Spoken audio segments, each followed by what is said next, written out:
স্বাগতম আপনাদের আমার চ্যানেলে। আমি জিয়াউল হক সুমন আছি আপনাদের সাথে। আউযু বিল্লাহি মিনাশ শাইতানির রাজিম। বিসমিল্লাহির রহমানির রহিম। ডায়াবেটিস হরমোন ভালো রাখার জন্য কিছু নিয়মকানুন মেনে চলা জরুরি। তাহলে চলুন দেখে নিই আমাদের কোন কোন নিয়মকানুন মেনে চলা উচিত। সঠিক খাদ্যাভ্যাস গ্রহণ করুন। কম কার্বোহাইড্রেট যুক্ত খাবার খান। কম কার্বোহাইড্রেট যুক্ত খাবারগুলো হলো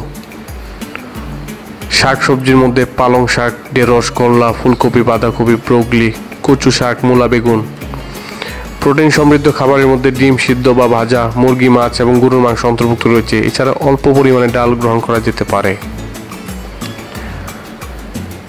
বাদাম এবং বীজ, চীনাবাদাম, কাঠবাদাম, আখরোট, চিয়া সিড, ফ্লাক্স অন্যতম। দুধ এবং দুগ্ধজাত খাবার সীমিত পরিমাণে প্রাকৃতিক চিনি ধারণ করে। আধা গ্লাস দুধ, টক দই, ঘি এবং পনির খাওয়া যেতে পারে।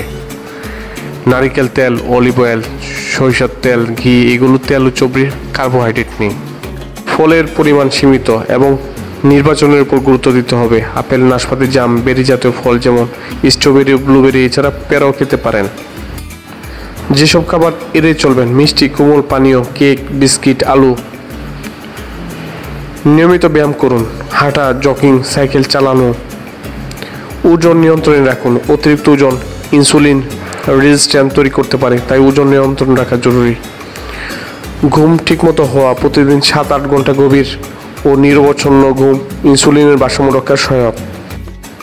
স্ট্রেস কমান। অতিরিক্ত মানসিক চাপ কর্টিসল হরমোন বাড়ায়, যা ইনসুলিনের কার্যকারিতা কমাতে পারে। মেডিটেশন, প্রার্থনা, যোগব্যায়াম বা রিল্যাক্সেশনের অভ্যাস করুন। চিনি ও প্রসেসড ফুড এড়িয়ে চলুন। কোমল পানীয়, ক্যান্ডি, কেক, প্যাকেটজাত খাবার এড়িয়ে চলা উচিত।